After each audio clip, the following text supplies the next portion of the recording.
জয় রাম, জয় গোবিন্দ। দয়াল গুরুর শ্রীচরণে রইল শতকোটি প্রণাম। প্রণাম রইল প্রিয় ভক্তবৃন্দের প্রতি। নামে মধ্যে ভগবান, শ্রী শ্রী ঠাকুরের নাম তত্ত্ব। জয় রাম, জয় গোবিন্দ।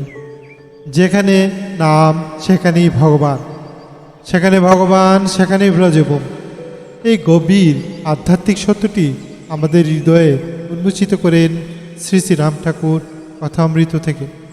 আজ শুনব নাম জপের মধ্যে দিয়ে কীভাবে মানুষ ভগবানের সান্নিধ্য লাভ করে এবং কীভাবে নামই হয়ে উঠে মুক্তির দ্বার, তার কথা। জয় রাম, জয় গোবিন্দ। সবার প্রতি অনুরোধ রইল আমাদের এই চ্যানেলটি লাইক, শেয়ার ও সাবস্ক্রাইব করার জন্য। সবাইকে এই চ্যানেলে আসার জন্য ধন্যবাদ। যেখানে নাম সর্বদা থাকেন সেখানে ভগবান বাস করেন, যেখানে ভগবান থাকেন সেখানেই ব্রজভূম। এই কথাগুলি শ্রী শ্রী রাম ঠাকুর, দয়াল ঠাকুর নামকে চেতনার কেন্দ্রবিন্দু করেছেন। যিনি নাম জপ করেন তার অন্তরে ভগবান বাস করেন। নাম অনুশীলনই ব্রজের পথে অগ্রসর হওয়া।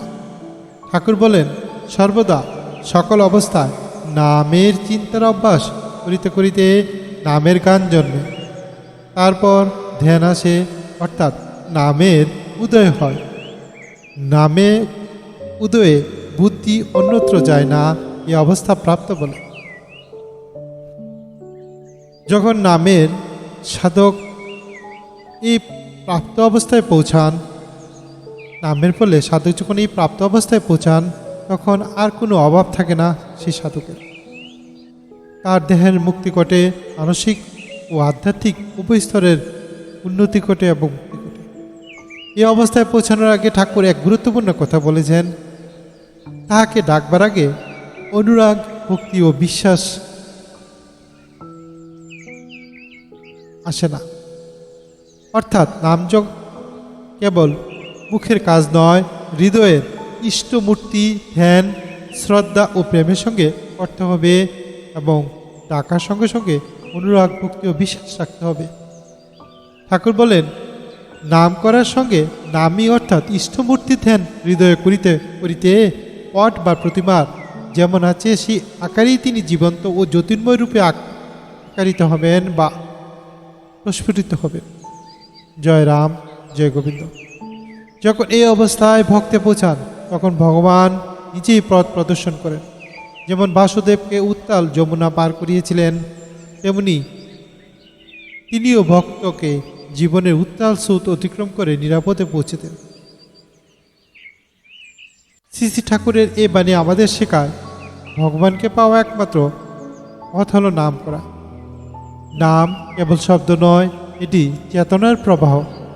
যত বেশি নামের অনুশীলন হবে, ততই অন্তরে পরিশুদ্ধতা ঘটবে বা পরিশুদ্ধ হবে অন্তর।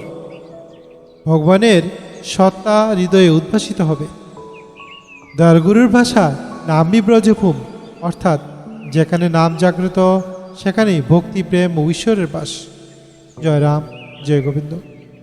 প্রিয় ভক্তবৃন্দ, এই শুধু এই যে নাম, তা উচ্চারণ নয়, এটি একটি জীবন্ত শক্তি। আপনি যদি ভক্তি, বিশ্বাস ও একাগ্রতার সঙ্গে নামের অনুশীলন করেন দয়ালগুরুর মতে, তাহলে একদিন আমি, আপনি সবাই স্বয়ং দয়ালগুরু আমাদেরকে মুক্তির পথে নিয়ে যাবেন, এটা বিশ্বাস। জয় রাম, জয় গোবিন্দ। নামই ভগবান, নামই ব্রজভূম, নামই চিন্তার শান্তি বা চিরশান্তি। জয় রাম, জয় গোবিন্দ।